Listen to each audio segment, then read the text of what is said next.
Hello, Internet. Hello, Internet. Welcome to Beachside Tech Talk, episode number 40. 40. 40 is a very powerful number. Tell me all about it. 40, you can see that on the Bible. Yeah.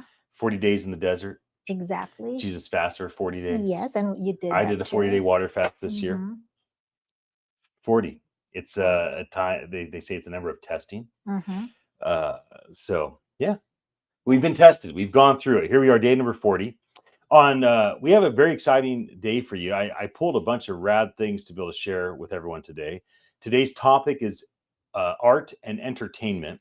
So we usually like to talk about the past when we start our first segment, and then we transition into kind of the news of the day and then get into the future casting. On Fridays, I give the radio studio to Danny, my older brother, and Nigel. So they're rocking and rolling over at KOMY 1340, home of Schoolhouse Radio. And here we are at home, which we like to do Fridays at home here at the beach. Got the Capitol Wharf and the Venetian behind us, the Pacific Ocean. Malik and I just went for a paddle up the Soquel Lagoon Creek. So and Nathan and I yesterday we went boogie boarding. That's right. We're just having a blast here at the beach. So I'm gonna start off by Riza doesn't know what I'm going to be sharing at all today. But I'm gonna start off by sharing something that she talked about last year in Manila. No, we weren't in Manila. When we did Philippine Blockchain Week in 2024, we went to 4 different cities. Manila was one. Went to Bataan, Bacolod, and Davao. And this was Bacolod when you shared this talk. And I don't know that we've ever really shared it publicly, but since our topic today is art and entertainment, I'm going to share it with all of you right now. And we'll come back in and we'll kind of dive into the past of how Web3 and AI have made a huge impact upon artists, entertainers, content creators, and everyone that enjoys what they create. Hope you enjoy this. We'll be back again in a moment. Thank you very much for that. Good afternoon, everyone. It is an incredible time, actually, to be a digital artist. We stand at an intersection of technology and creativity, where the new worlds are opening up every day. So I would like to introduce you again myself. My name is Ian Utile. I am the executive at Attention Live. I am also the producer of the Web3 AI, which is actually our event on September 14. By navigating the new worlds of digital art or these new norms can feel overwhelming. It's like we are being caught in a vortex. Vortex is created by Web3 and AI and how it is transforming the landscapes for digital artists. So this is an art that I created using the Procreate. And this is a vortex. So a vortex is something, it's a dynamic swirling force. Something that pulls in everything in its center. As you can see, this is like a bird's eye view of an ipo-ipo, or in English, a whirlwind or a tornado, right? So this is actually what exactly happening today in Web3 and AI for digital artists and in our digital art. So I call the Web3 and AI as a dynamic duo. Let me just give you a little bit of what Web3 revolution can enables, everyone, each one of us to own. It also enables a new models of ownership like NFT, where artists and creators can have control over their art. Who knows Beeple? So if you guys are NFT collectors, NFT creators, so Beeple, also known as Mike Winkleman, Beeple is the most richest NFT creator. He sold millions of dollars by creating NFT art. And every day he is creating NFT, putting it into marketplaces like OpenSea, Rarible, and here in the Philippines, Jello has the Likha. You guys can also be like him. by creating NFT. So I also create, as I mentioned earlier, I also create NFT. I create NFT art. So I also try to sell it. So that's actually how the NFT can help us and how powerful NFTs are. So let's talk about the AI as a creative ally. Who doesn't know about AI?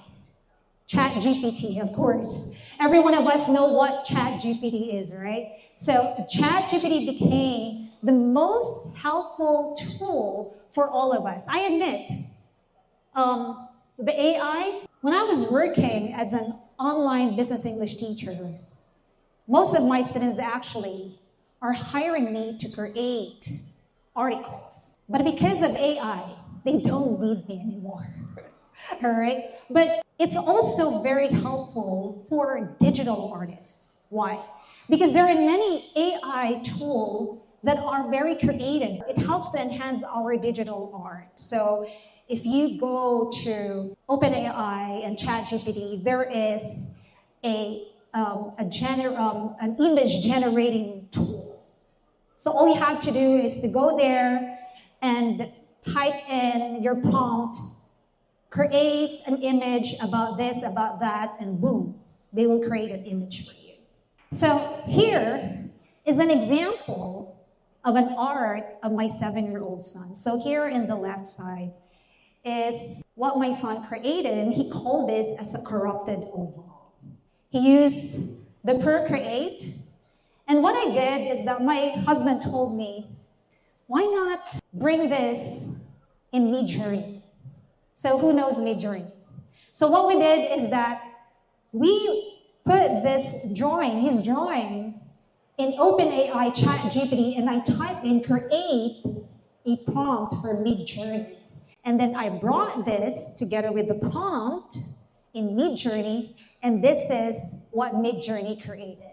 And my son created lots of different shapes that he called corrupted. He has corrupted triangle, he has corrupted diamond, and all are super cute. This one is another creation of our 11-year-old son. So on the left side is created through Procreate, and same thing. We brought it, integrated it to Midjourney. Look how amazing Midjourney created that. And he also made lots of that. So we're planning, actually, my husband and I were planning, like, create more this kind of art for them, but by their early age, 7-year-old and 11-year-old, they will start earning money from creating drawings and selling it, creating into an NFT art and selling it in marketplaces. How amazing it is, right? So what happens when Web3 and AI collide? So that's where the vortex forms. So this one is an art again that I created. I created a vortex, and then I put it in ChatGPT, asked for a prompt for Midjourney, and then Midjourney created that for me. And then I searched again in Midjourney for the hand, and I put them together using the Adobe Photoshop. So I still love Adobe Photoshop. In fact, if you're still using Adobe Photoshop until now, this is really very sufficing. They also have an AI. So Adobe Photoshop already have AI. So all you have to do is go there in Adobe Photoshop, type in whatever you want to create, and Adobe Photoshop will do it for you. So all I did is that these two hands, it has actually a background, and all you have to do is remove background. Adobe Photoshop will remove it for you. By the end of my talk, I hope that you not only learn what vortex is. I hope that in this talk, you also learn how to embrace vortex in Web3 and AI by understanding and harnessing the power of Web3 and AI. You, all of you here, can also be part of a unique transformation. Thank you very much, and mabuhay.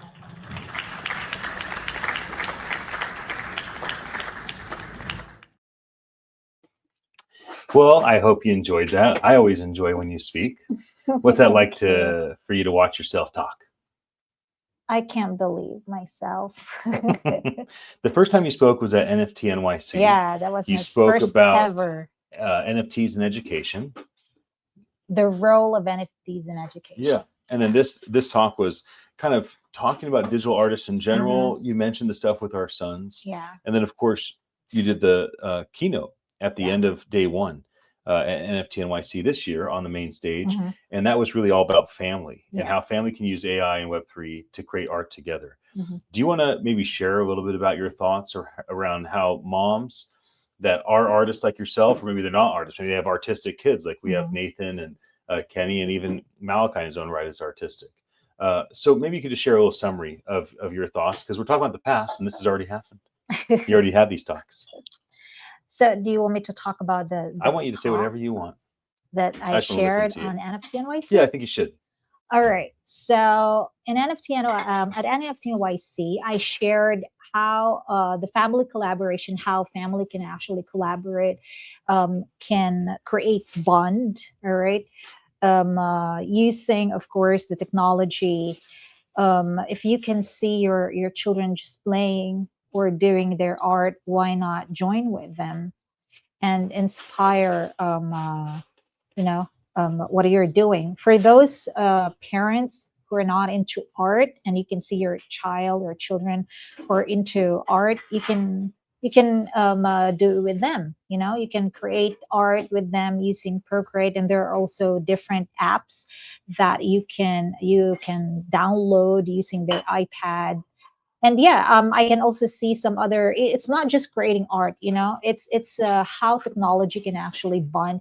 I can see also, I know you are also doing that with our boys playing online games. So yeah, so using technology, there are many things that you can do to collaborate and to create bond with the family. And how have you seen the usage of AI? Let's just stick with AI up to this point impact your creativity, and maybe you could share a little bit about what you create as an artist, and then of course impact our kids' creativity. Okay. As we all know, AI has been present since 1960s. All right, that people are not aware of. For me, I've been using AI, I believe, since a long time ago. With teaching like 15 years ago, 20 years ago. So there were already AIs before, and I remember I was using Yahoo Messenger. I started Yahoo Messenger and then go to Skype, and those VoIPs as well, voice over IP. Right. There are already AIs there. Okay, even during the time when the first time they released the Skype has already AI features in that thing. So I have already been using AI, but not as creative as what we have right now. So it's very very useful tool that we can use for our family, special to our children, to educate them how to be responsible users of AI tools. And then how have you seen that really play into our kids' art development? And have you seen AI change over the last year? Like, for instance, do you think Nathan and Kenton, as digital artists, maybe you could share a bit about what they do? You shared a bit about it in the talk, but just kind of reiterate, here's what they do on their own without any AI. Here's how they use AI. And then I'd be interested to understand your perspective. How has that changed over the course of the last year or so? Because AI itself has changed. Like Midjourney is radically different than last year, as is ChatGPT's text to image, now text to video, and Grok and all the rest. So I'd love to just hear your thoughts on that. Well, when Nathan, the first time he used the Procreate, and he was just having fun creating his own digital art. And when we used the Mid Journey to turn his art into a different version, it made him really very happy to see how he really want to see his drawing. Because as we all know, we parents, we have children that they create drawing that they are the only one who can understand that, unless they will explain it to us, right? I think you guys have also seen that on internet, that there are some children drawing some stuff that, you know, most people don't understand. But children, they have very, very wide imagination, and they're the only people who can understand what they made, what they created. But if we put that on you know, AI, Mid Journey, or whatever app you're going to use to enhance their drawing, it helps them, it helps their imagination, you know, to make it live, you know. Yep. And that's the time we can understand, like, oh, so this is actually what you created. So that, and how it changed, because Nathan, his drawing before is not actually easy to understand, like, oh, what's that? And it looks a 7-year-old, a 6-year-old kid. Right. But after a year, you know, because of the Mid Journey, he is now learning that, oh, I have to do this. This is how can I draw? This is how should I draw this? And their drawing really, you know, enhanced by using the Procreate, and more beautiful. So yeah. So I'm going to share a couple of things from the Mhm. past, and then we'll kind of bounce around and Sure. talk a bit about before we Mhm. transition to our next segment. So there was an Amazon Prime show. Many people, you know, like the sci-fi stuff, right? So Amazon Prime had Electric Dreams. Netflix had Black Mirror. Obviously, Hollywood has pumped out the Blade Runners and Terminators of the world. Mhm. It's often very dystopic. It's not often encouraging or life-giving. At least that's what I found. But to Electric Dreams, Financial Times was talking about Electric Dreams and how the first approach to trying to use technology. So in 1968, there was a showcase called Cybernetic Serendipity, Oh. and this was London's first major exhibition embracing computers as creative tools, where artists could kind of foresee. So these are our grandparents' generation, right? They could kind of foresee like what maybe an AI co-creation might become. Mhm. When you think about computers being used to like the very beginning of computer art generation and what's happened over the course of the last 50 plus years, do you feel like when you look back over the arc of the last, you know, half century, that today's the best it's ever been for artists? Or was it 3 years ago was the best it's ever been because there wasn't so much AI tools and you still had to do manual things? Mhm.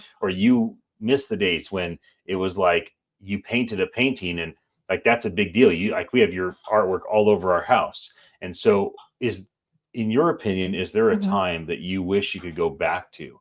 Maybe it was a more simple time with less tools or less, you know, competition or less options. Because that's, you know, one thing about like In-N-Out Burger, they have 3 options: Mhm. hamburger, cheeseburger, double cheeseburger. Yeah. That's it. I mean, that's all they got. You know, fountain drink. So you know, French fries. If you know the secret code, you can get French fries with cheese on top. But you have to ask for it, right? If you ask them for a, you know, grilled cheese sandwich, Mhm. they'll make you one without a burger, but you have to know to ask. Today, we have the most complicated options before us Mhm. as artists. It's like the Cheesecake Factory menu with Mhm. 500 things on it. So, what do you think about looking back at these tools? Do you miss a more simple time? Well, for me, because I'm both traditional artist and a digital artist, so um, if you're asking me if I missed that time, I actually still doing it until now. So it's up to the artist if what does the artist want to use. You know, like say for example, if you're a traditional artist, it's up to you if how do you want to create your art, because being an artist, okay, if you are an artist, a painter, you are painting it from your heart. So whatever makes you feel good in creating your art, it's actually up to you. Like dad is an artist, he's creating this sea glass art, and as we Right. can see him, you know, even though I have this, much more creative thing that I can suggest to him. I don't want to do that because I can see that he's creating his art from his heart. Yeah. And that's the most important thing in putting into our art. It's from the heart. It's how our hands work on it. And asking me about this choices, that there are many options nowadays, it's because of the innovation. So we are innovating, we have many choices now, so it's up to people on how are we going to be more creative. So it only shows that we are not we are people that we can have more choices, and it's up to us how are we going to choose what kind of art do we want, what kind of medium do we use or do we choose for our art.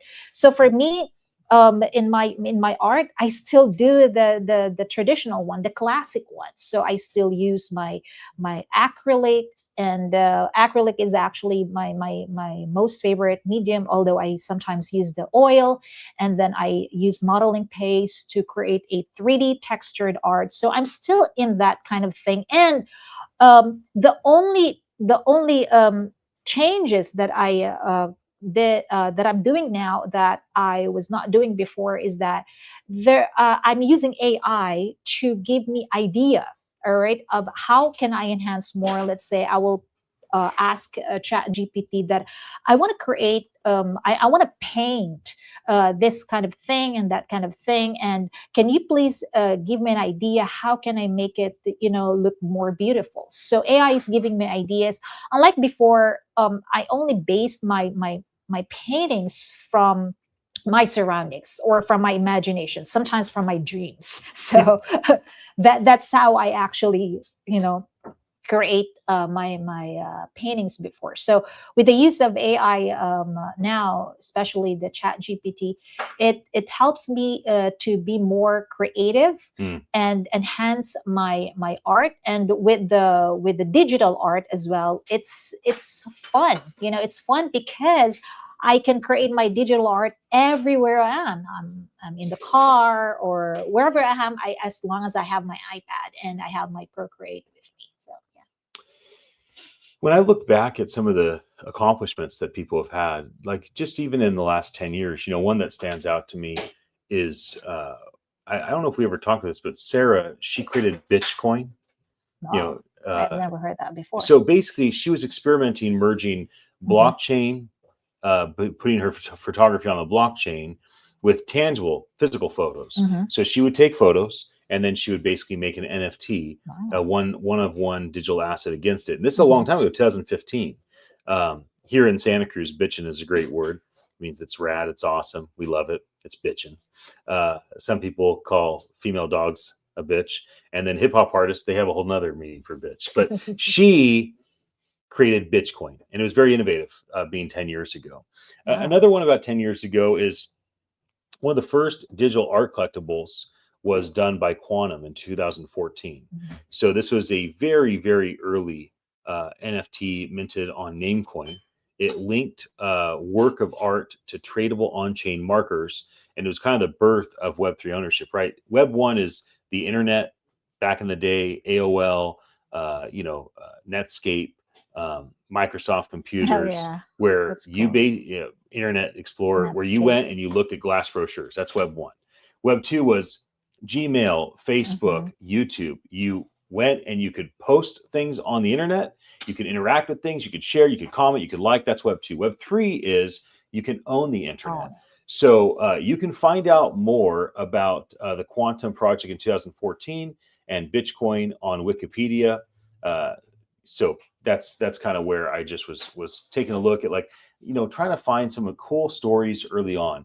If we look at like post-pandemic, Decentraland, which is basically the Roblox Minecraft competitor, they launched in 2020.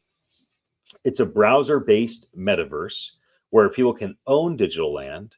And, instead of you building Microsoft's empire by your kids playing Minecraft and, spending money on this, spending money on that, earning this, earning that, they can basically own everything. And so this became a really significant part of the ecosystem of all things Web3 over the last 5 years. You had mentioned Beeple's Everydays, which made him the most wealthy digital artist of all time.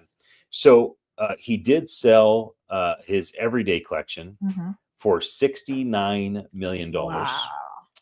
And I often say, over the last several years, because it happened in 2021, Beeple did not sell his 15 years of art. Basically, what was bought was almost 15 years of a new digital art piece every single day. Yeah. He didn't miss a single day for like 15 years on Instagram. He's very consistent. From basically, that would be 2000, if it was 21, that would be basically 2006 all the way to 2021. He made a different art piece, 365 days a year. So it was pretty massive body of work. And he sold it. And I don't think he expected much more than, maybe he was probably hoping for hundreds of thousands, and he would dream of millions. He never could have imagined 69 million. Consistency is the key. And the reason why it sold for 69 million is because Metakoven was trying to make a point. So you see, in Beeple's case, I don't believe he sold his artwork for $69 million. I believe Metakoven bought it for $69 million. And this is important for artists to understand. Even in the Silicon Valley in business, it's often said, if you want to raise money, ask for advice. If you want to get advice, go try to raise money. It's also said, that's kind of a funny thing, right? You don't usually get what you're asking for. It's also said, you don't sell a company. You don't get acquired because you go sell a company. A company is bought. So you build a product or service, you build a profitable company, or in Silicon Valley's case, a brutal company that just loses more money every month. You don't go try to sell that to your acquisition buyer. You build a company that somebody wants to acquire. Yeah. So in Beeple's case, he built something that Metakoven wanted to acquire. But more important than that, Metakoven had the Ethereum resources, which is magic internet money on the Ethereum blockchain, the utility token to pay for the gas fee. And for him, he felt like he could afford $69 million.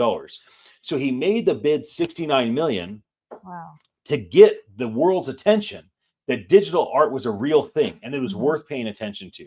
And so that was a very important thing. Another thing that happened in 2020. Is he still doing it until now? Yeah, in fact, he just did a big thing with the CryptoPunks. He uses his new studio. He had all that money and he kept making sales and kept generating great compensation for himself. So he's used that to make this amazing studio in South Carolina. He does these big CryptoPunk meetups there. And he does all sorts of different collaborations with different people. Yeah, CryptoPunk is really a big thing. Yeah, I went and I took a documentary film company to go meet with Beeple. So I got together with Beeple. Wow. I brought the documentary crew, grabbed Beeple, and we were outside. In between things, he was doing something with Kevin Rose, who used to be the founder of Dig, and then he founded Moonbirds and other things. But I met Kevin Rose almost 20 years ago in San Francisco, and I bought all of his furniture from Dig. Dig got slaughtered by Facebook, and so Dig basically imploded, and I went and bought all their furniture. And then later on, I was with Kevin Rose and Beeple for their Moonbird Beeple extravaganza. Cool. And then I brought the documentary team there, and then we went outside and did an interview and all that. It was a fun time. So another thing that happened in 2021 that I'll mention is the Bored Ape Yacht Club rises. So this is basically the first high fidelity approach, right? Because if CryptoPunks is a low fidelity approach to doing, profile pictures, avatars, right? It's little pixels. Bored Apes is the first high fidelity successful approach. We have Filipino friends who bought that. And so it was algorithmically generated avatars with real commercial rights that spawned basically a whole new era of digital identity and community. So these are a couple of things I thought would be fun to share with everybody as we're talking art and entertainment today. I'm going to give us a moment to take a break. And here's what I'm going to show you. I did a talk in Philippine Blockchain Week. This one was in Bataan 2024. And it was right after the talk that I just showed with Riza when she was in Bacolod. And this talk was, I think I did 4 keynotes at this event. And this talk was my final talk. And it was the theology and philosophy of decentralization. It's not enough to have a great philosophy for decentralization. It certainly is not common to have a theology for decentralization. Most people don't really think through these things. They just like, okay, this is where the media is at. This is where the hype's at. This is where the money's at. Let's do this thing. I really like to think through why. And so this is my attempt in 10 minutes to try to share my big why. Why should we decentralize? After this, we'll be right back and we'll transition to news of the day for Web3 in art and entertainment. Hope you enjoy. So rarely does anybody actually talk about the philosophy of why we decentralize.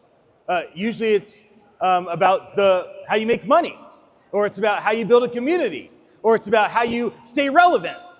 But very rarely is it, what is the practical and thoughtful reason on why we decentralize, and what is the spiritual and emotional reason on why we decentralize? I'm going to be bold enough to say that for the next 10 minutes, I'm on holy ground. I'm taking off my shoes, and I'm doing something I've never done. And I'm going to start my talk on my knees, just declaring to the creator of all things, may I be wise and effective with what I'm about to share. Today I was interviewing Donald Lim, and he said something very nice to me. He said, "Ian, you're a prophet." You know, in technology, we call prophetic people futurists. And, you know, spiritual communities have always called people with intuition prophets. Now, I'm not a foreigner from America. I'm not an American prophet to come shine the light for all of those in Southeast Asia to know something that America knows. If anything, I'm a prophet of a different kingdom. I'm a prophet that ideally would come to tell you what the Creator might have in His heart for you and your people. Why your country will benefit so greatly from the philosophy of decentralization and the theology of decentralization. And to keep things engaging, I will go back and forth on my board talking about the practical thoughts and the supernatural spiritual beliefs on why decentralization makes a lot of sense. And so let me begin. Let me begin with a story.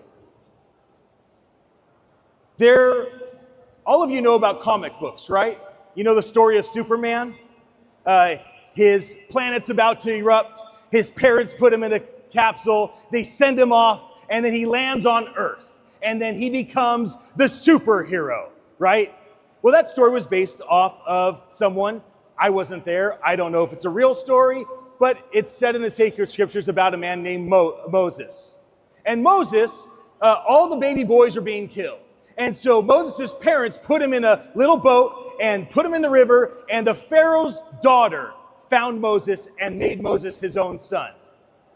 Now, when Moses took all of the Israelites out of Egypt, what happened was he was in total control, and Moses had centralized power. Whatever Moses said God wanted, that's what happened. Whatever Moses said was supposed to happen, that's what happened. And so Moses had complete, total dictatorship, tyrant control over everything that happens in all of the Israelites' life in the desert. And what happened? Moses' father-in-law came to him and said, "Son, this is not good.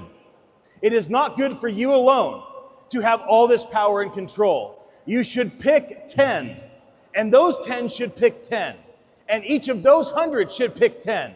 And each of those 1,000 should pick 10. And you, my son, should decentralize power." That's the theology.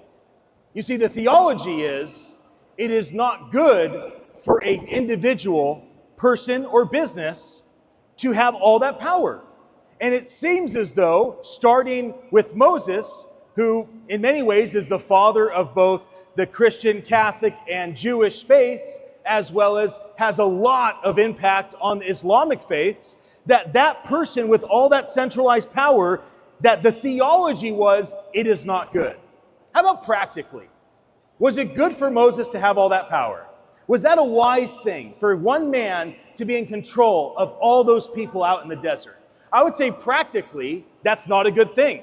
That it was way too much for one man to bear. That regardless of a spiritual belief, even if Moses was an atheist, it doesn't matter. It's not good for one man to carry the burden of all those decisions. One man should not have every single person coming to him with all of their ideas and their thoughts and their input and their feedback. And so practically, philosophically, it made a lot of sense for Moses to decentralize power. Let me tell you another story. There was a man, I wasn't there, I don't know exactly what happened, but supposedly 2,000 years ago, there was a man named Jesus from Nazareth. And that man, all of his people that followed him around, they thought he was going to take down Rome and he was going to make the Jewish people and the Jewish synagogue powerful. And so they're like, here's our king. He's coming to build the Israelite, Hebrew, Jewish kingdom. But that's not what he did. So what did Jesus decide to do? Jesus decided that he would destroy everything that the Jewish people stood for in the synagogue, that he would fight against everything the Romans were doing with the government, and that he would also assault everything that was happening in the business world. You think they killed Jesus for fun? You think they nailed him to a cross and murdered him because they just had nothing better to do? No, they killed him because he was assaulting every single belief that was in place 2,000 years ago. And what did he say to his disciples? It is better for me to leave, because when I am gone, the 12 of you and the 144 of you, and eventually the thousands and millions and now more than 1 billion humans claim to follow Jesus as Catholics and Christians and spiritual mystics. He said, it's better for me to leave, because when I leave, I will decentralize the mantle upon my life. I will take the power and authority I have to do signs and wonders, the power and authority that I have to do miracles, to do healings, to heal both emotionally and physically. And I will give you, my disciples, you, my followers, that power. I will decentralize power from me, and I will give you the power. That's the theology. That's the theology. You see? Now, what's the philosophy? Now, let's just say that Jesus was an atheist, which is kind of weird to even think about. But let's say that Jesus never talked about spiritual things. Why does it practically make sense for the spiritual leader that's made a bigger impact on the entire world? This individual that we know as Jesus of Nazareth never wrote a book, never wrote a song, never built a statue, never did a sculpture, never did a painting, never wrote poetry, never held a political office, never started a business.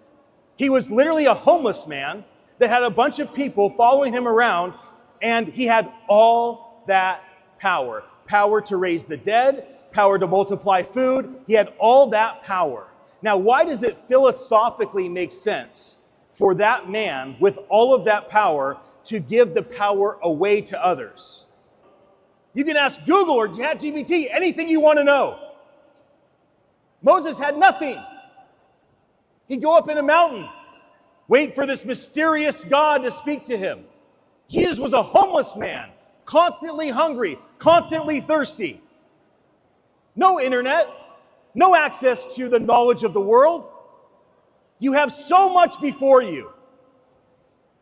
Will you, not all of you, but you right now listening to me, will you make the decision to think about the philosophy and the theology of why decentralization matters? Because if you don't change your family, and if you don't change in your business, the government's not going to do it.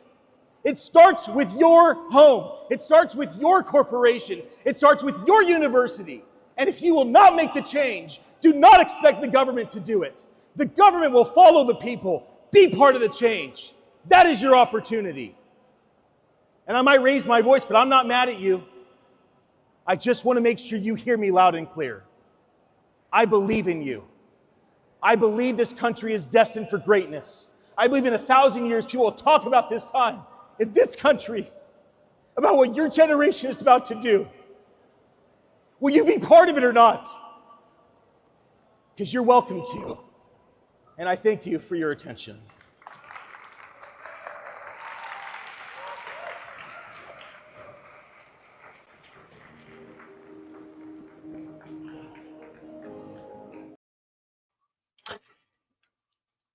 What'd you think?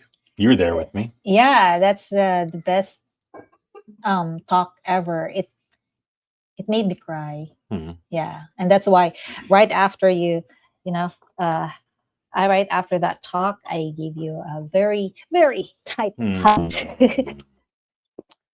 It was definitely, I was passionate. I had Hello Future on my mind. Mm-hmm. And it was very noble and savage of me. It was the first time and only time I've ever gotten on my knees and did a little 5-second prayer in public. That was a little unusual, but Yeah. I did feel like, when I talk on stages, if you just saw that, if you've been with us for 10 minutes, thanks for your attention. Appreciate to have you. Or maybe you've seen me talk other times over the course of the last decade. I've done probably a couple 100 keynotes. I don't prepare anything. Mm-hmm. So that's why there's no slides. That's why I'm not looking at cards. That's why I don't stay in one place. I get on my one wheel. I put myself into a flow state. And I trust that based on all the knowledge that I gained that day, that week, that month, that year, and for the body of knowledge that I've accumulated through mentors and experience and building and news, etc., that if I just put myself in a situation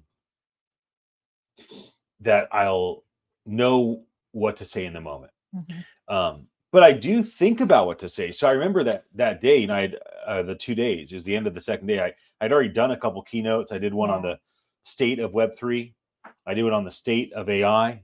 I did one on the state of like Web3 and AI being used together. And this is my final talk. They gave me another slot. So I'm like, I want to talk about the theology and philosophy of decentralization. Mm-hmm.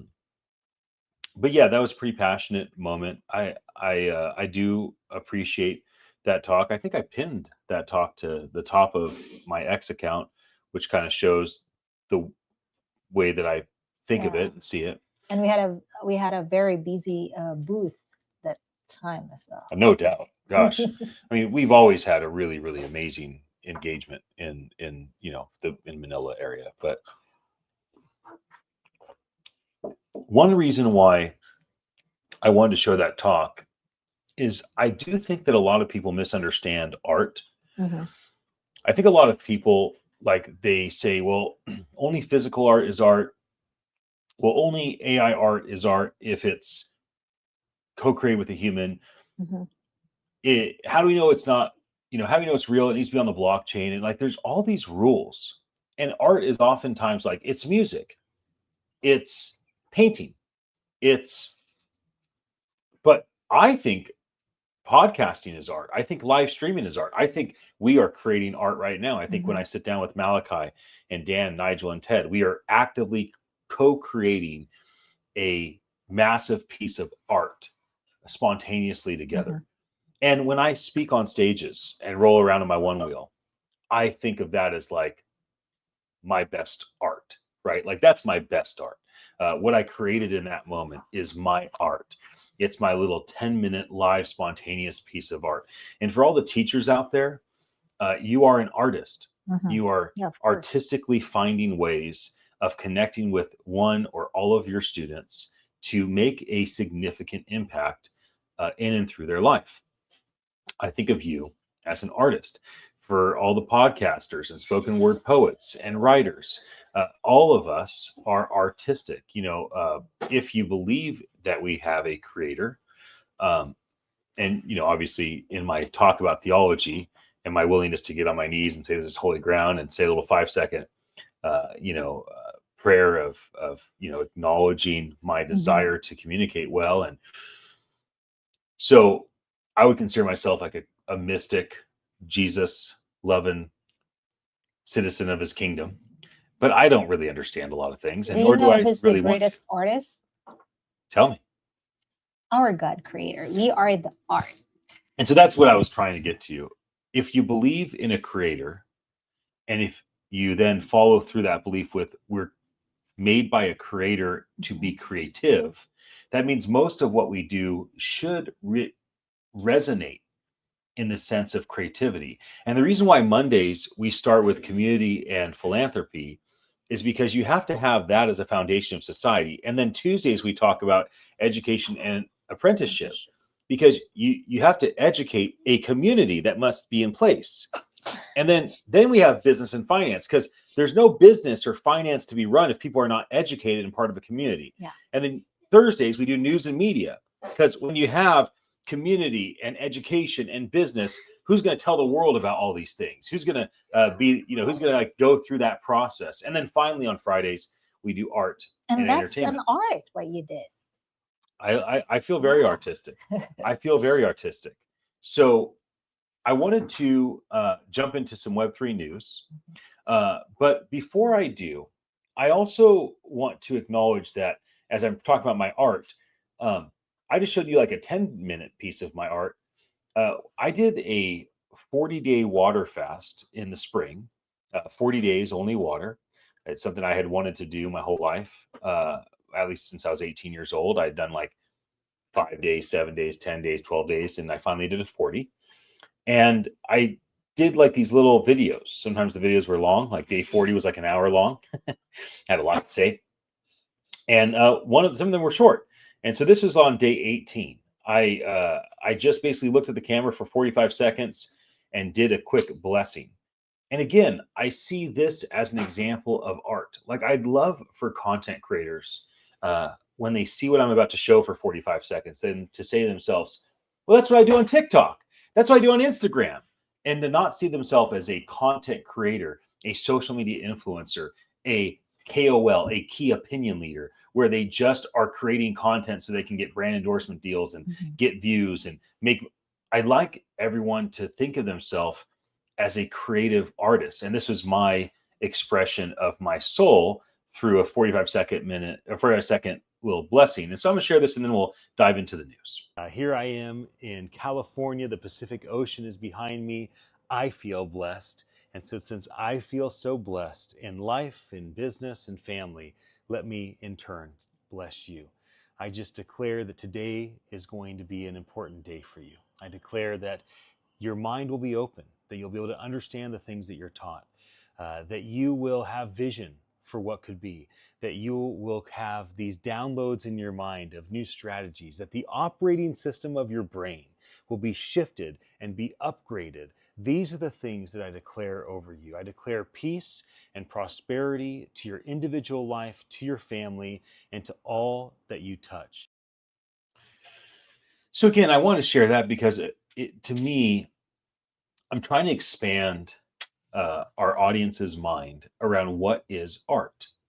Is it movies, TV shows, music, writing, paintings, sculptures? Does it include AI? How about people like me that our art comes through communication, whether 45 seconds in a video during a fast, trying to do a little like, hello, everybody, or 10 minutes on a stage. I do want to transition. Yeah, I just want to share about the X space that we did today. Yes. Oh yeah, that was fun. We did. Right? We had an interview with Dubai's media. Crypto radio.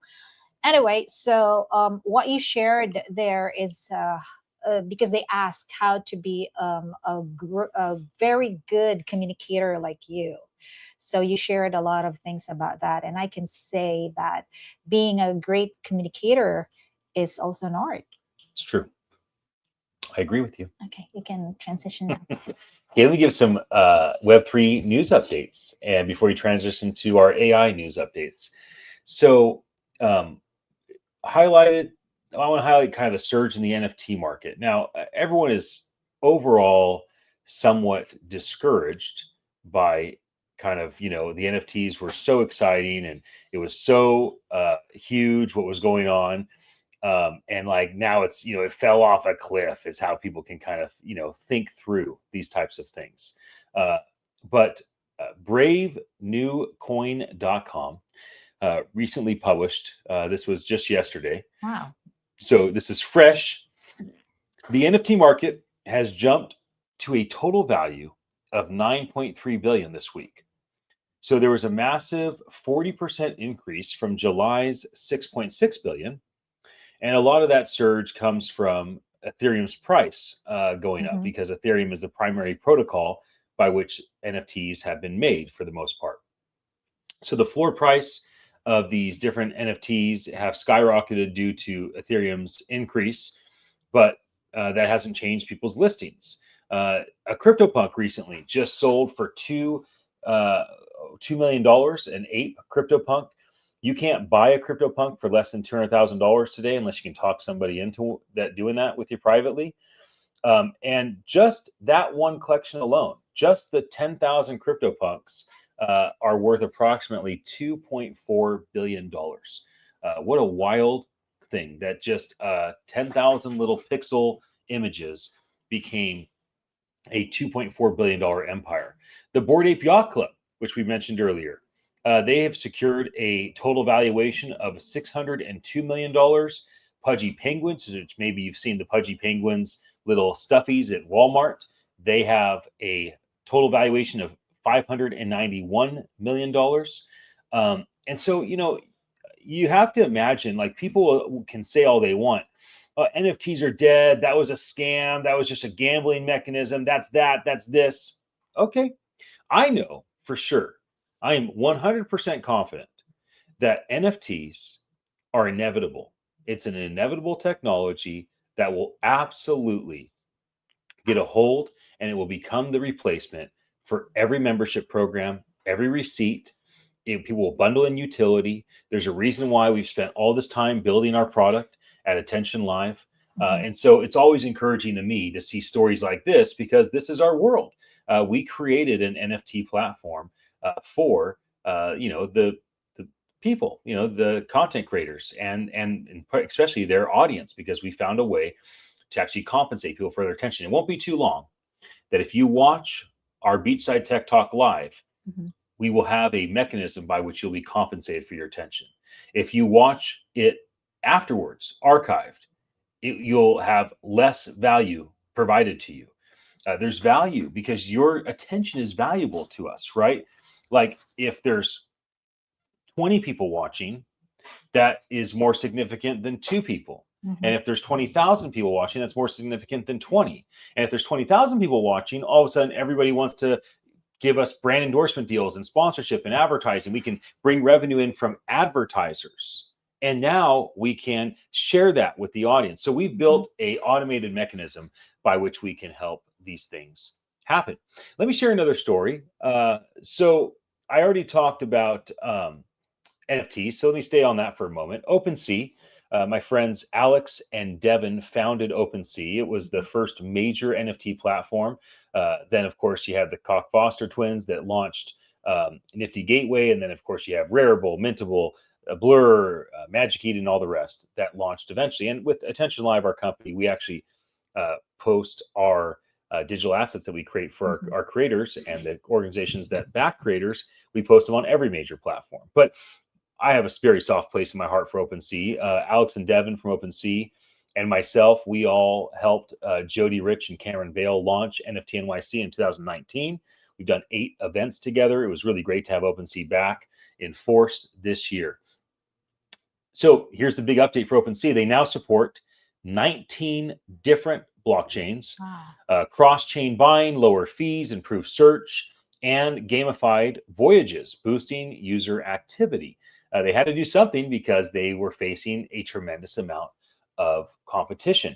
And so here you see, we always dreamt about interoperability, right? For those in the industry, it's like one day Ethereum and Solana and Hedera and Bitcoin's Lightning Network, it'll all be interconnected. And one day Decentraland and Sandbox, it'll be like a merge between, Minecraft and Roblox, and every blockchain will be connected to each other. And And it was like this big dream. Like we knew that one day it would happen, but it was just kind of like this big thing that we wanted, but we weren't sure how to get there. So it's very encouraging for me to see some of these things go on. Another thing that's in the news right now for Web3, CoinFest Asia will be returning August 21st and 22nd in Bali. It's an immersive Web3 festival. It fuses art, wellness, entertainment, and tech. And they expect to have 10,000 creators and innovators joining that. So that's an exciting thing. Another one would be, there's a big thing around royalties. So when NFTs started taking a hold, all of us in the industry in like 2019, 2020, 21, we were so excited about royalties because it meant sustainability for artists. And it also meant that the collectors of art could count on artists keep continuing to create art because their art kept paying them on the second sale, the 22nd sale, the 222nd sale. And so we just thought this is the greatest thing. And I remember my friend Josie Bellini, who's my favorite digital artist. I bought her very first NFT. I bought her second NFT. We did a lot of things together in 2019, 2020. I remember someone bought one of her NFTs privately. They just sent her Ethereum and then she sent the token. And she literally contacted Alex and Devin from OpenSea and said, hey, someone bought my NFT. How do I give you your 2.5% fee? Because they didn't buy it through you. Like, that's how we thought of it back then. It's like the creator, like Josie, she valued OpenSea as a platform so much that even though nobody knows that she sold that NFT for 10 Ethereum, let's call it, she wanted to send OpenSea their 0.25 Ethereum to say, I appreciate the way you support me. It was a totally different world. So there's now news coming out that NFT royalties will continue to reward creators after the initial sale. And part of this just came out in blockchain news yesterday. Part of this is that there was kind of a ambiguity when it came to royalties. So Blur said, we're never going to pay royalties. If you want to pay a royalty fee, you're welcome to, which obviously a consumer's like, well, why would I do that? That seems stupid. Why would I pay a royalty fee? Where Rarible says, you will always pay a royalty fee. We're going to honor a smart contract.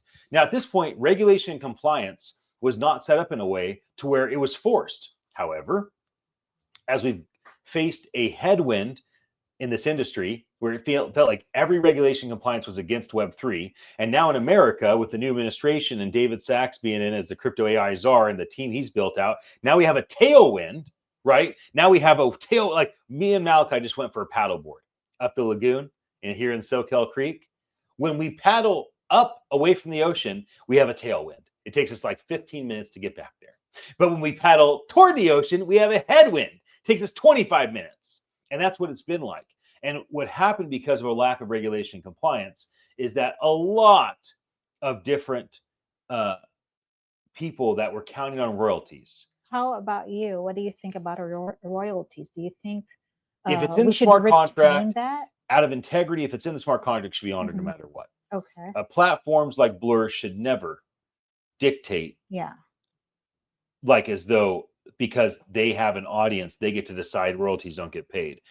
In my opinion, every platform should follow Rarible's lead in that if the smart contract says there's a 2%, 5%, 10% royalty fee, that needs to be honored. It's in a contract. When you acquired the digital asset, you acquired something that's a smart contract on the blockchain. And if you don't follow it, I wouldn't be surprised for all the NFT collectors out there that didn't pay royalty fees. I would not be surprised if it comes back as a negative thing to haunt those. But I probably bought some NFTs without paying royalty fees because I know I bought some stuff on Blur, and you don't even really think about it. So I guess if I go back, but let's just say I did. Let's say I did buy. What did I buy on Blur? I bought your World of Women NFT. Oh yeah, I used that as my profile. And I don't know if let's just say I didn't pay the royalty fee. Let's say that it was 10%, right? To the World of Women. I don't even know what the royalty fee is. Let's say I didn't pay it. And let's say they find out Ian's wallet bought this NFT, didn't pay the royalty fee. Then they're either going to go after that royalty fee from Blur who allowed me to do so, they'll go after that royalty fee from me or both of us. If they were to come after me for the 10% royalty fee, and they say, hey, you didn't honor the smart contract, we don't care that Blur, we're not going to hold Blur accountable, you're accountable. Then I would have to pay the price. And if there was a interest rate of 5% a year based on the fact I bought that for you last year, then it is what it is. So I don't wish consequences upon anybody, but I do want myself and others to honor agreements, and a smart contract is an agreement on the blockchain. I think that's all for the news of the day when it comes to Web3 AI. Web3. Now we're going to transition to AI. As we transition to AI, I want to show you something that happened at our Web3 AI event. It was the global roundtable event that we did September 14th. And I saw, so in the Philippines, there's a guy named JD, Jared Dillinger. He, just think of him, for those in America, or especially those in the Bay Area, he's the Steph Curry of the league, right? Yeah, very popular pro basketball player for 20 years and a really close friend of mine. And he walked into the room, and my friend who was kind of our MC, Major Dream Williams, George, he had just said, he was like, Major's so hilarious. He's saying all kinds of crazy stuff. I mean, he jumped up on a table and started like singing songs. He was out of control, right? In all the best ways. Wasn't he so fun? Yeah. Okay. So JD walks in, and Major just said something about, if you see something, say something. And he was like making jokes. I think he was talking about women. Like, if you see a pretty girl, tell your friend or something like that. I don't even remember what he was saying, but all I heard was, if you see something, say something. And Jared walks in the door, and I thought to myself, I see Jared. I'm going to say something to him right now in front of everybody. And there's hundreds of people in the room. And I ended up doing what you're going to see I did to Jared, which was I spoke a very confident word of encouragement over his life. I did this also for a handful of other people during the event. Again, not really planned, not something I traditionally do, but it just felt like the grace was there for that in the moment. And so I ended up, speaking, maybe a spiritual person would call it a prophetic word, or a person that wouldn't have that grid would say, oh, that was very encouraging. Wow, you really, spoke life into the guy, So let me just share this moment as we transition to AI news of the day. If you see something, say something. Jared Dillinger, I see you. I got something to say to you, Jared. Jared, stand up. Who knows who Jared Dillinger is? He's been entertaining this culture for decades as a basketball player. He's been educating this culture as a voice of innovation for the last several years. Jared, your greatest impact is ahead of you. There's things that you've been wondering if it's just a fantasy, if you're just having a little exaggerated version and view of yourself. You are a superhero. And some of the really unusual visions and dreams that you have right now in your life, some of the unusual opportunities have been coming to you, some of the people that have been knocking on your door, mentioning things like starting something that you ask yourself, why me? Why now? Is this really what I'm capable of? And I want you to know that when Daniel, Kate, and Donald all jump in spontaneously to say to you in front of everybody in this room things that they honor about you, I affirm that. And more than affirming that, I want you to know that the path before you is joyful. It's full of pleasure and power, significance and legacy. And that I expect that as all of us watch this next season of your life, many will remember this moment and remember the declaration over your life, because I saw you and I said something. I hope that you receive this encouragement in the spirit it was given to you. I was not expecting any of this, Ian. Donald, Dan, Kate, I'm going to talk to you guys later, okay? we're gonna have a nice talk. But first and foremost, thank you for giving you guys time outside of what we have been talking about here in this conference, just to talk about me. Good things happen to good people, and maybe it doesn't happen right away. Obviously, I think a lot of high overachievers understand what delayed gratification is. So it kind of applies in Killing with Kindness, because at first, when you're kind to people, they're not going to be kind to you back. They may not. But over time, it's just like water running on a rock. It just, for some reason, they just find ways like, man, I just cannot dislike that guy, Jared. He's just such a nice guy. And, but it's just a testament to you, Ian, letting me come in here to be involved in something bigger than myself. And I'm hoping that the value that I can bring here and to everyone here is just as valuable as what you're bringing here to everyone. So I applaud you to that, Ian. There's a story of a young boy walking at the beach. He sees an old man throwing starfish in the ocean. The young kid walks up to the old man and says, "Why are you throwing starfish in the ocean?" And he says, "Well, because they're going to die if they're on the sand." And the kid says, "But there's thousands of them. You can't throw all of these starfish in the ocean." And the old man says, "I can throw that one. I can throw this next one." Don't keep yourself from doing something meaningful for one person just because you can't do it for every person. I stand by that. Don't keep yourself from doing something meaningful for one person because you can't do it for every person. Don't keep yourself from doing something meaningful for one of your kids or one of your employees or one of your neighbors just because you can't do it for all of them.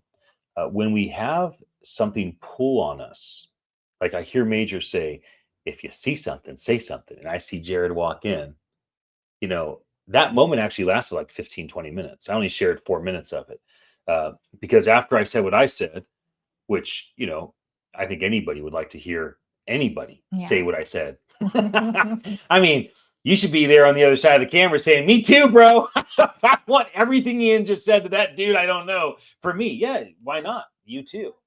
So after I was done, it's one thing to encourage a soul. It's one thing to model courageous encouragement. Mhm.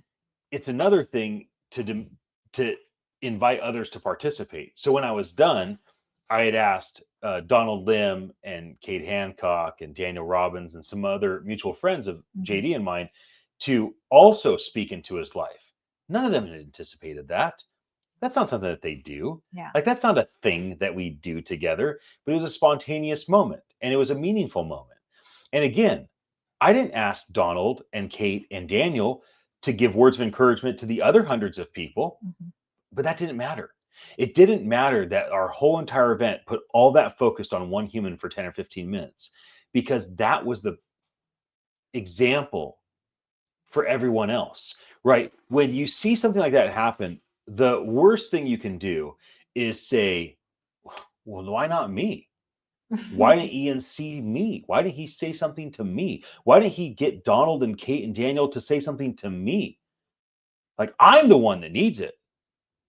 That's not a good response. It's fine. It's somewhat natural, but it's not a good response. A good response is, yes, for them. I hope I'm next. Happy for others. Right? Or I agree for them. And I want that too for me. Yeah. So these are the types of things that, obviously I'm very philosophical in that regard. And that's a bit about what you guys, get in this Beachside Tech Talk. I'm not just talking news and future cast and talking about the past. I'm trying to teach you my culture, the way that I think, for a very specific reason and purpose. Let me walk through some news of the day for AI around art and entertainment. This last week, Crunchbase just posted an article. Netflix is now embracing Runway AI's video tools to accelerate visual effects. So what used to take weeks now happens in days. Soon it will happen in hours. Eventually it will happen at the speed of thought, which opens creative doors across all of Hollywood. Another one that was just published today by Connecticut Public Radio. And here we are.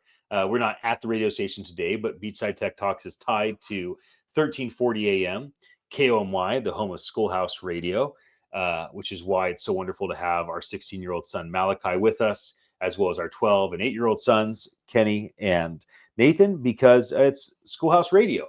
And the whole point of this local community radio station that's been there since 1947, that has access to 2 AM stations, 1080 and 1340, and 3 FM stations, is to create an environment for the local students and teachers to get involved in radio once again. So let me run into what the Connecticut Public Radio said today. Artist Anderson sees AI as a design ally. They say it's only as good as the person using it, inviting creators to deepen their vision, not replace their craft. I really like that a lot. So, I agree with that. Yeah, talk to me about that. What do you think about what Anderson said? Yeah, I agree. I always share that in all my talks, that AI tool is not a competitor of human beings. They are the most helpful tools that nowadays can be very important to our lives. And what you have to do is to learn how are you going to co-create and collaborate. Yeah. I'll share another one that Wired Magazine posted 3 days ago. And this is character.ai pivots from chasing AGI, which is artificial general intelligence. Basically, if you've been around the AI world, you heard things like AI has a moment of singularity, where all the AIs are combined on the internet. Now it's one big super brain, right? You see in the movie Her, Joaquin Phoenix has a relationship with his operating system and Scarlett Johansson's voice. And at the end of the movie, you know, he's totally in love. It's his girlfriend. At the end of the movie, he asks his girlfriend, wait, do you have other relationships? And she goes, yeah. He's like, with who? And she goes, well, other people that use my operating system and also other AI. He goes, how many? And she goes, 3,000. I am in love with 3,000 different people and 3,000 different AI at the same extent I'm in love with you. And so that type of vision was like, this is artificial general intelligence. This is the moment of singularity. When the AI becomes a evolved, enlightened, conscious, has a soul, wants, needs, desires. I don't necessarily believe in that outcome. It's apparently character.ai doesn't either, because they just pivoted away from chasing AGI to storytelling entertainment.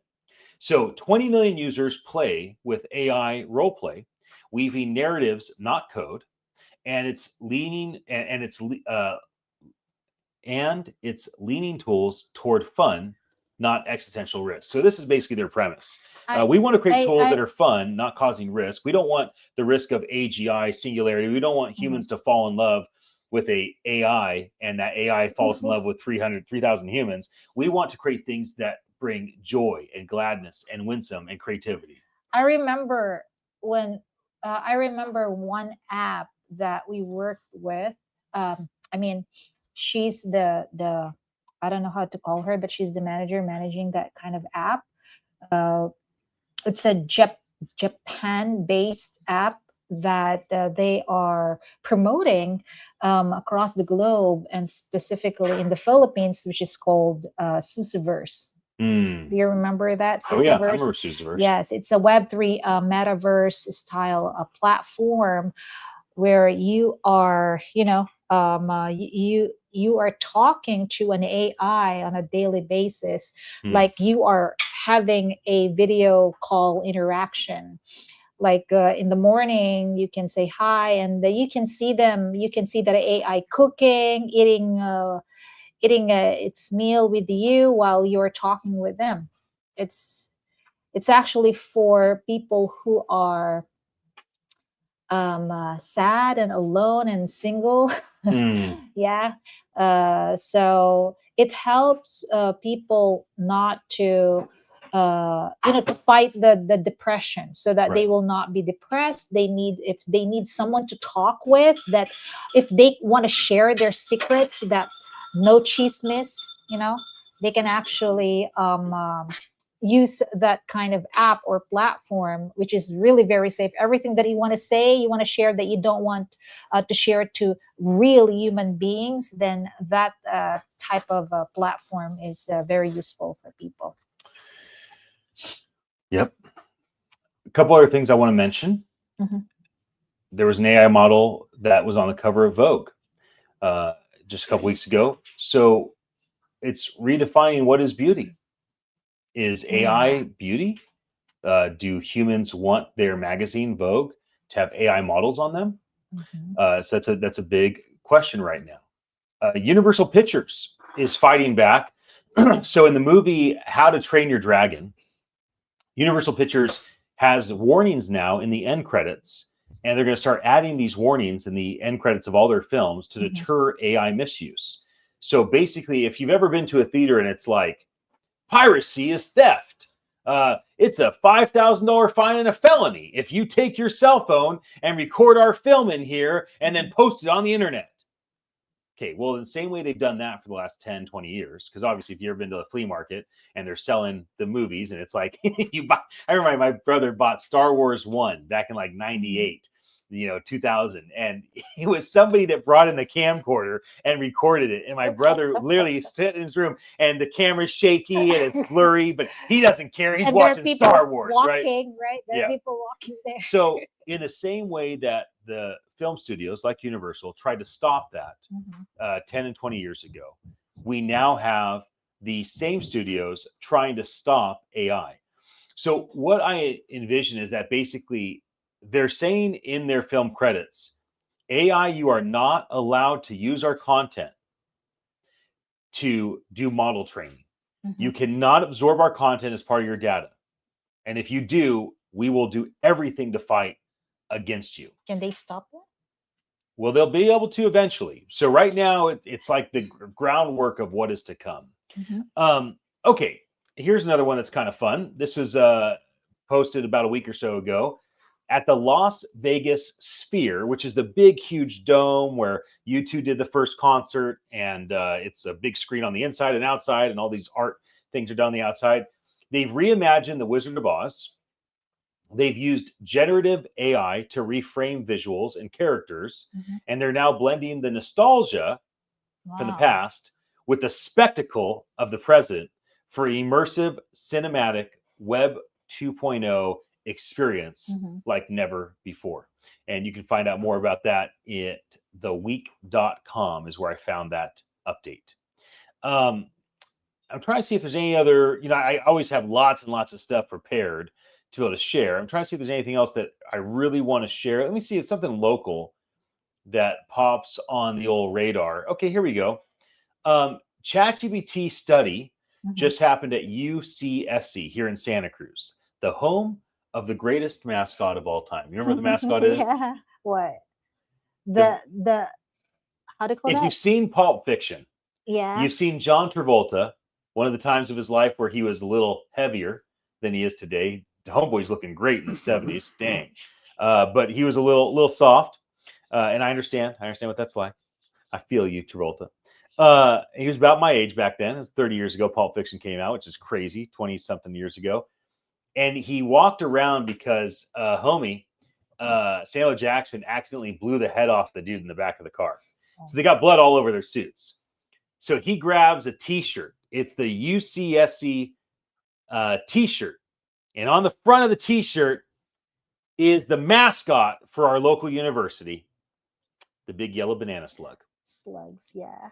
What a mascot. Anyways, ChatGPT study just wrapped up at UCSC last week. And the whole point of the study was to highlight safe AI for teen creators. I think a lot of times we focus on protecting kids, and we should, the 5 and 10-year-olds.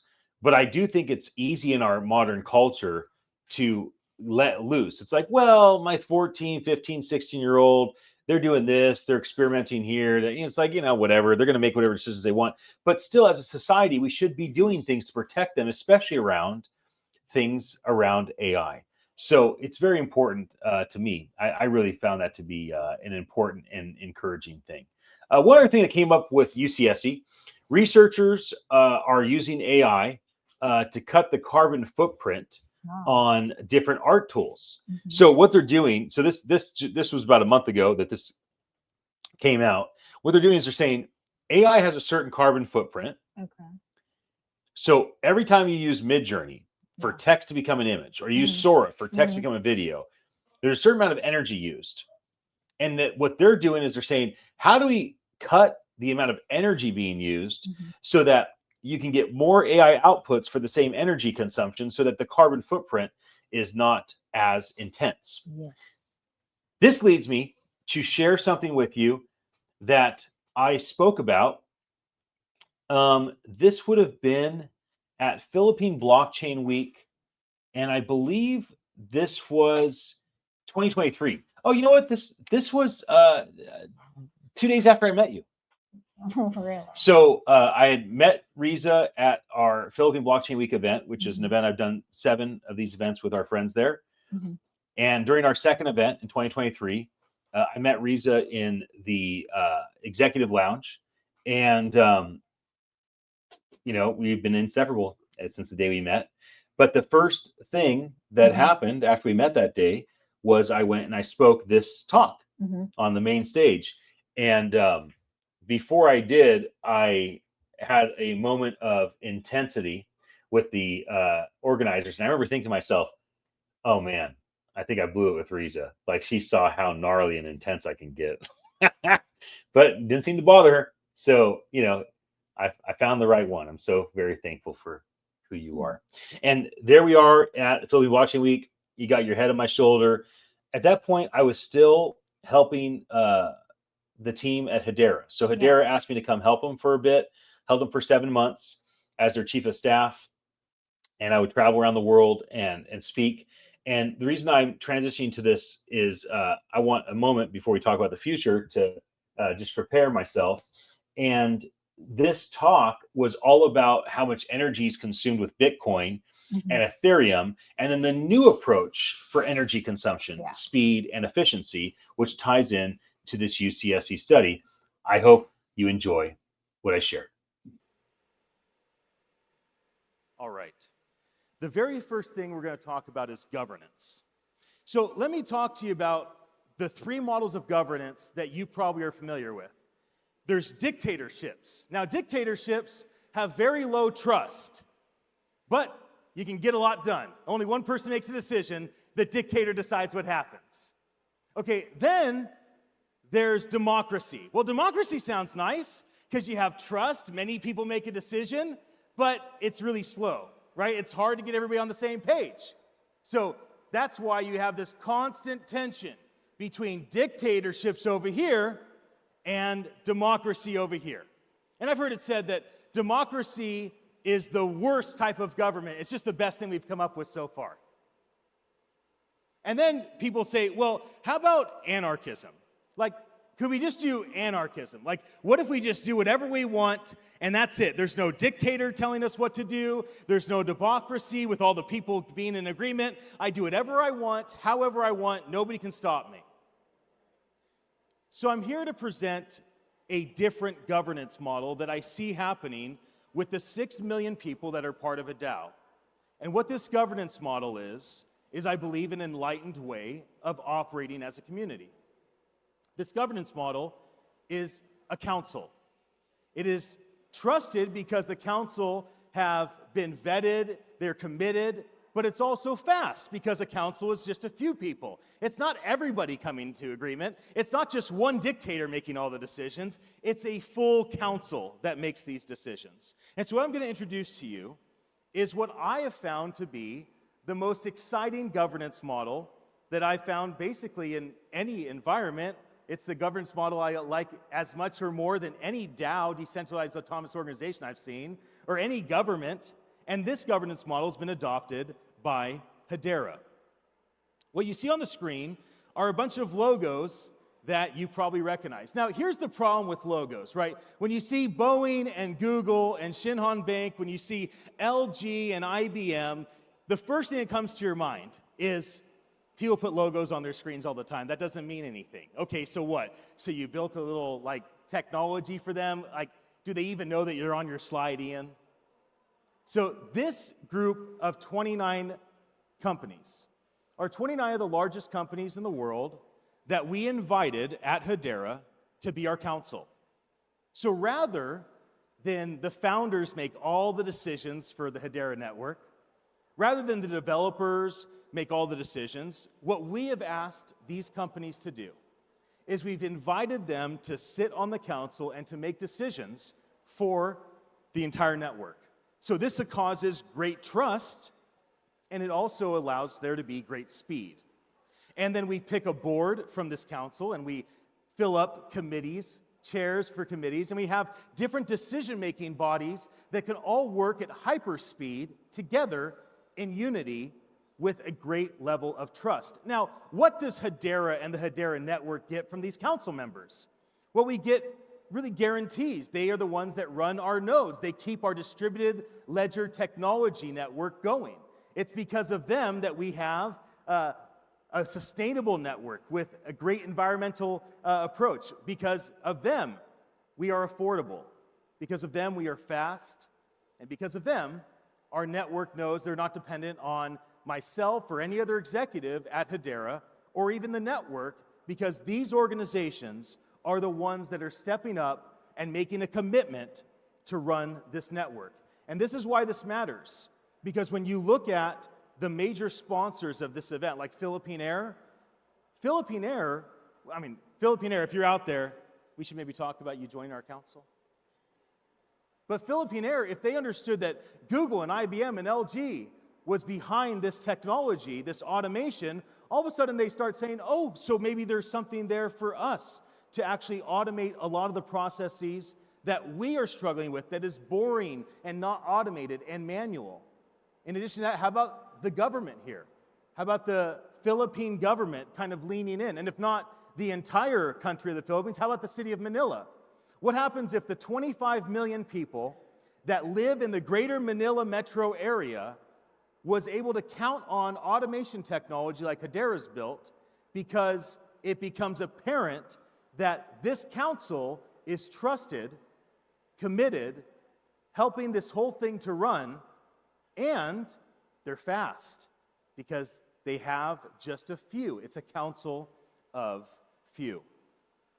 The next thing I want to talk to you about is sustainability.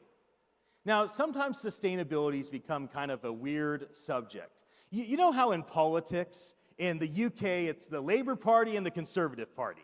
In America, it's Republicans and Democrats. And here's kind of how it works, right? It's like, okay, I am a Republican or I'm a Conservative Party member, or whatever it is in your country. And we have our news channels, and we love ourselves, and we totally pretend like all the dumb things we do don't matter, and we just talk bad about everybody else, right? And then over here, you have the opposite party. And this group over here, they're the Democrats, they're the Labor Party, and they're just constantly demonizing the other people, and they're glorifying themselves, right? They're the angels, that's Satan over there. And this whole thing of dividing people is very powerful for politicians. In fact, dividing people is very powerful for religions. You know, it's interesting, the two things you're not supposed to talk about, religion and politics. Because why is that? Why would we not talk about the things that is most important to us? Like who we count on to make things better for ourselves and our family. Why would we not talk about the things that we are unseen, right? The spiritual part of our life. Why would we do that? Well, somehow we allowed ourselves to get into this rhythm being glorified and demonized. And one other thing that has happened with this is sustainability. And it's, climate change, the world's going to end.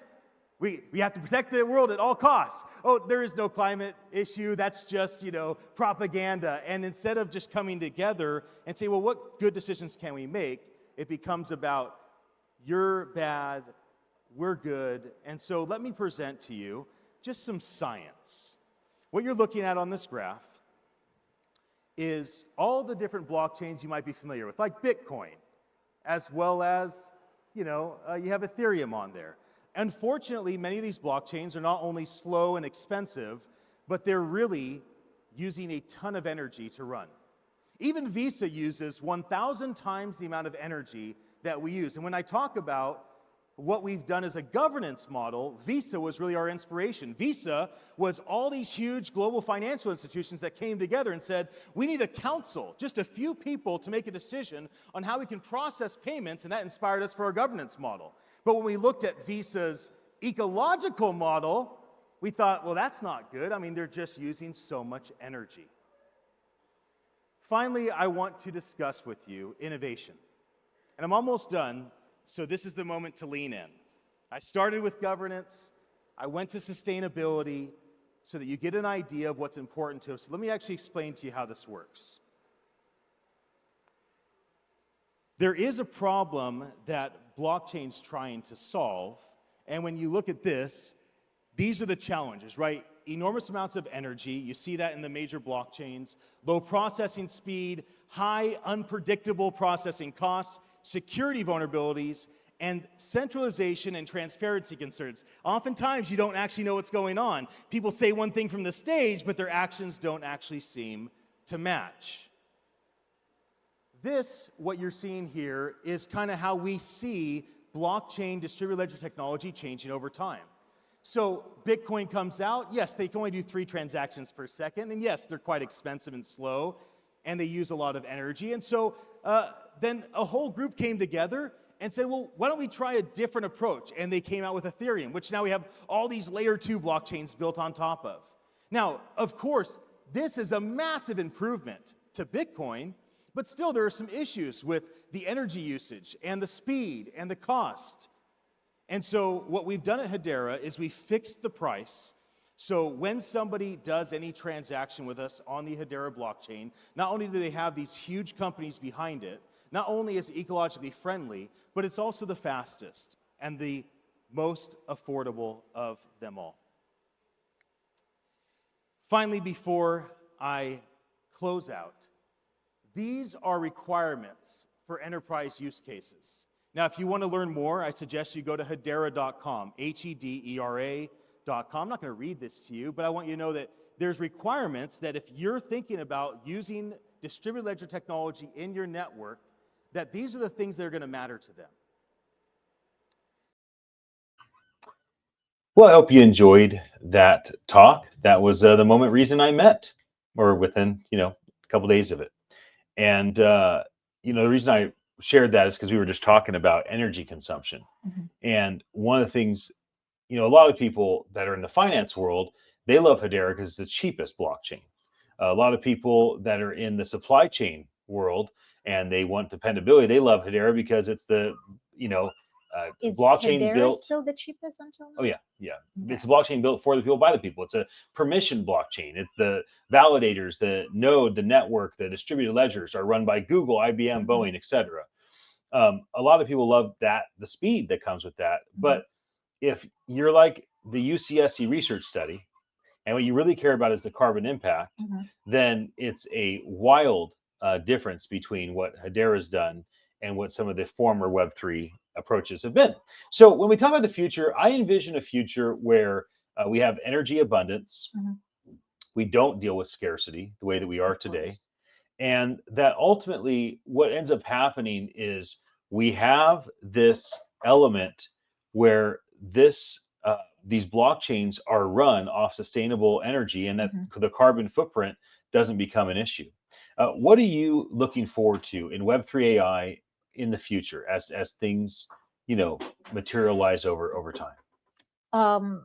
Before that, I wanna talk about a carbon footprint. I met a lot of Filipinos in the Philippines that one of the reasons why that was before I met you and even after I met you, I heard some of them, they're not into NFTs. They don't want that. They don't support that because of the carbon footprint, and they want to protect the environment, of course. So that became one of the biggest issues. I didn't get any update anymore about that. And yeah, what was your question again? I don't know. I'm just paying attention to what you're saying. I'm in the present moment. I forgot about my questions. I was asking, what do you envision for the future of AI and Web3 in the future? What are you excited about when it comes to the impact upon art and entertainment?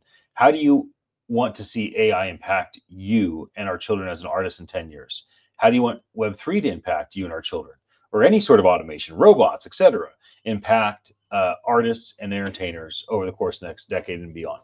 So let me just tell you people about this. The perfect combination of Web3 and AI.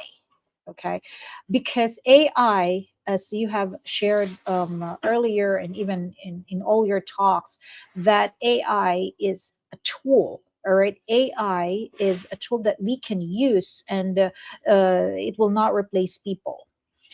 But I just want to let people know that why AI is the best match with Web3, because Web3 is the one who will protect, who will protect your creation, everything that you created using AI. So for me, what I envision is that more and more people will use AI as a tool to help in many different things, in many different areas in their life, whether you are an artist or not. So if you're an artist in art, of course, just like what I shared before, whenever I create my paintings, I just create my paintings based from what I can see in my surroundings, my imaginations, my dreams. Now it's like I elevate it, because I am creating. I'm still doing the traditional art, but the idea of my art is something that people have never seen. Like it's unique. Why? Because I use an AI tool to help me, to give me idea of what should I paint. And during the True Love, we met. You invited that artist in Beachside Tech Talk at a radio station, and he is also an artist, and he's a traditional artist, right? And that's so surprising that at his age, he's already like in 60 plus, if I'm not mistaken. He's now using AI tool, to help enhance his art.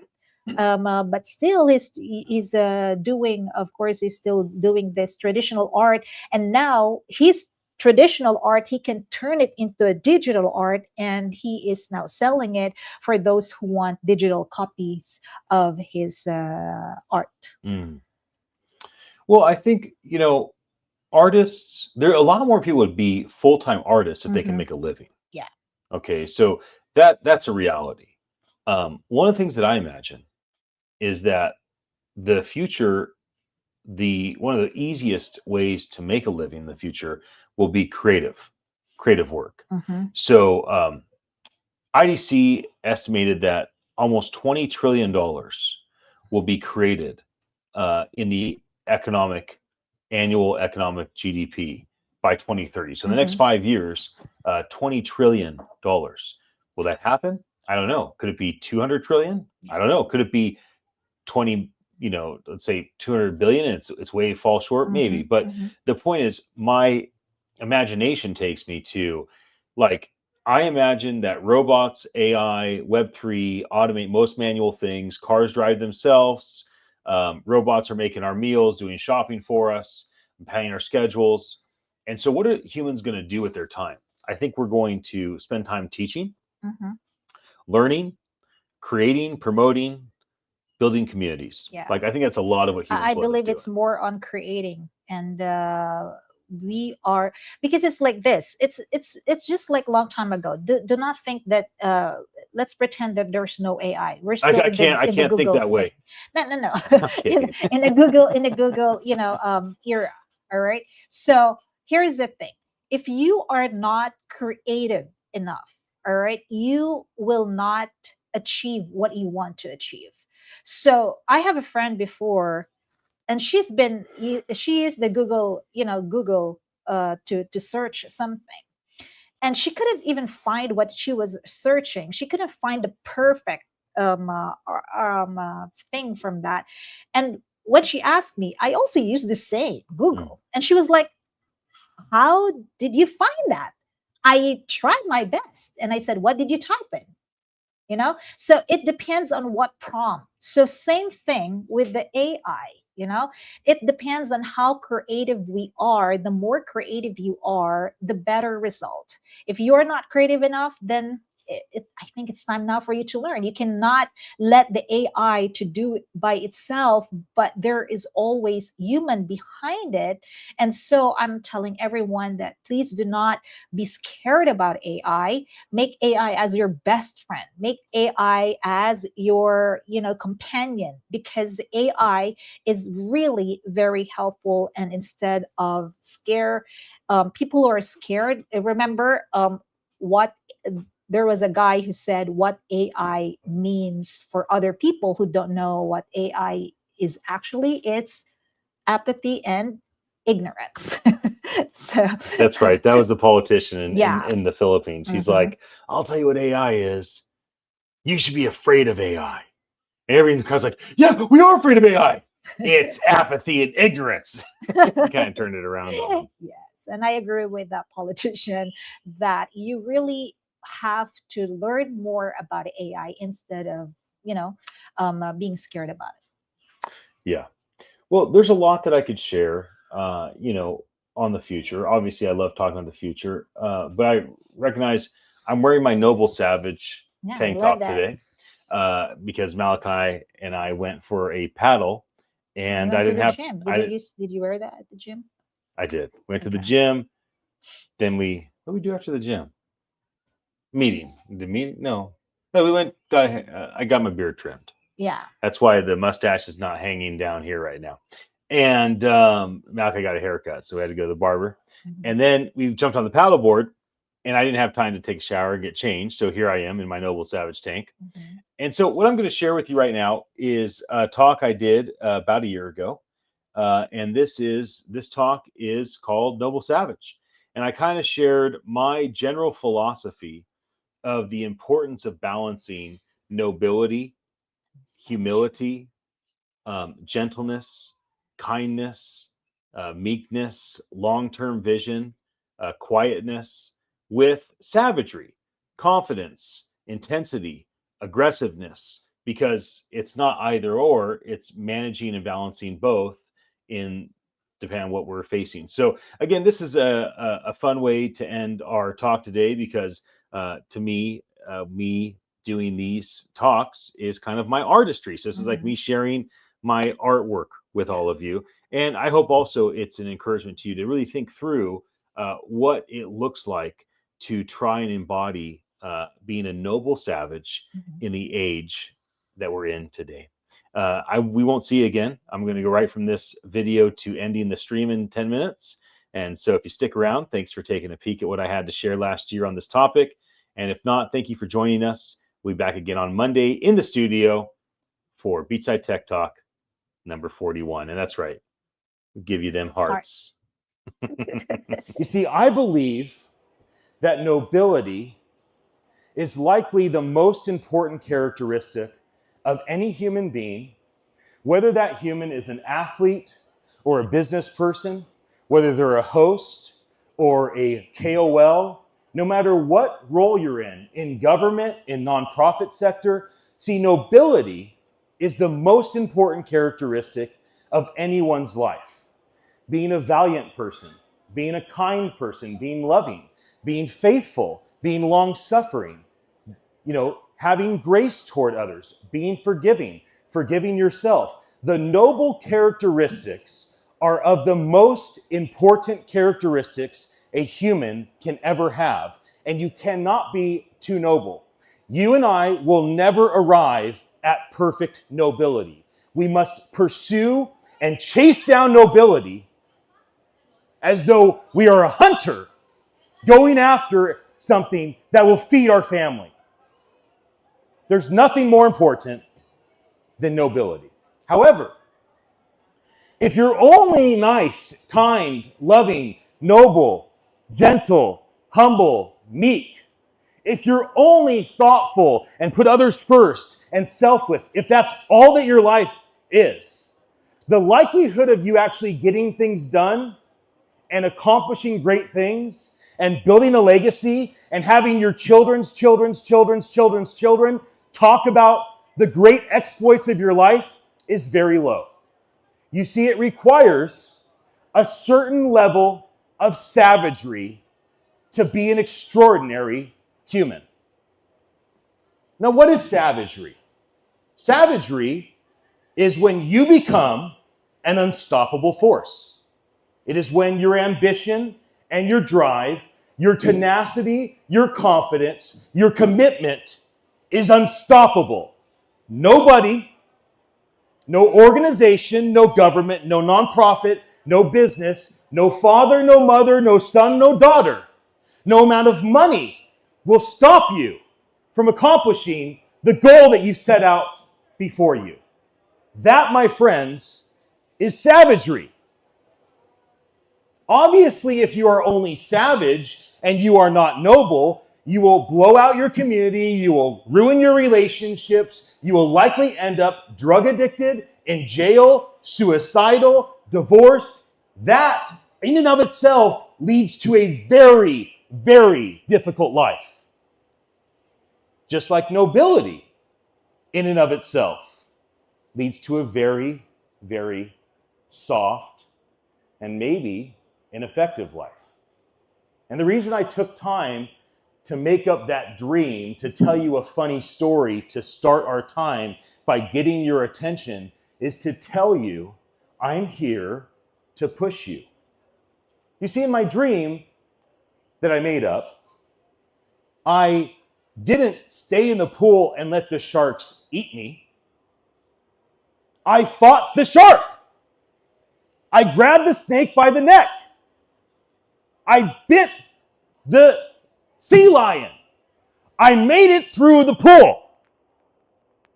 And when I was at the edge of the pool and the man comes up to me and says, "You want my money? You want my business? You want my daughter?" I wasn't interested in those things. I nobly responded with, "I don't want what you have to offer. That's not why I'm here. I want to know who pushed me." Now, if you listen to me for the last 5 minutes of my talk right now, I'm going to invite you to a new life where in the future, you might tell your grandkids, there was this guy one time on October 11th, 2024, who rode around on this electric dragon. And he pushed me. He pushed me to think about being more of a noble man, more of a noble woman. He pushed me and he challenged me and he told me I had permission to be savage. I've been all over the world. I'm friends with lots of world leaders across the sectors of government and business and entertainment. I have the joy of speaking life into people. You see, part of my identity is that I am an encourager. I literally take my courage and I put it in somebody's soul. I am giving you, you noble man, I am giving you, you savage woman, permission to go further. Be more noble. Be more savage. Be unstoppable. Find that beautiful balance of humble confidence. I'm now going to transition my talk into what type of futurist are you with my last 3 minutes. So if you become this noble, savage human, you become this righteous, unstoppable force, then what do you do? What do you do when you're unstoppable? I would propose to you that what you do is you start to manifest the future that you want. You see, for many years, decades, centuries, and millennia, futurists, spiritual people call them prophets, those people that talked about what's going to happen one day, they were historians. They looked at what had happened the last 10, 100,000 years. They said, based on history, I kind of get the sense that this is where humanity is going. What we've come to understand about the ability to manifest is that most of us are not historians. Most of us are not looking at data and making predictions based on what has been. Rather, the type of futurist that we are is we're the visionary kind, the manifesting kind, the kind of futurist that says what could be as though it will be, with faith that it could be, and action to make it become the thing you imagine.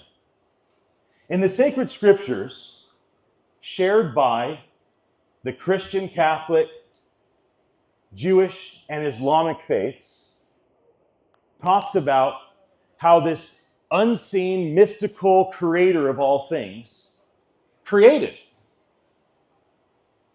It says he spoke. He said, "Let there be light," and there was light. For those 2 billion humans in the world that look to Jesus Christ, Jesus of Nazareth, as their spiritual leader, how did Jesus do miracles? How did Jesus raise the dead? Lazarus, come out!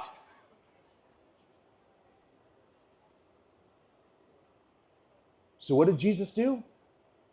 He wasn't a historian. He didn't tell Lazarus that he would come out of the grave based on historical data. He manifested a man raising from the dead. He told a dead man to rise. How did Jesus turn water into wine? He said, "Tell everyone to bring me water." He told somebody to do something with the faith that he would manifest a transformation of water to wine. And then he prayed, and it was done. And finally, how are you, how am I going to create the life that we want to live? If we are community leaders, how are we going to balance nobility and savagery, and how are we going to find ourselves comfortable in the position of being a visionary that manifests what could be, what should be, and then follows through to ensure that it will be? So again, I'm here to push you. I'm here to make you uncomfortable. I want you to feel like you can be more noble, you can be more savage, and you can create the life, the career, the finances, the family that you know is possible.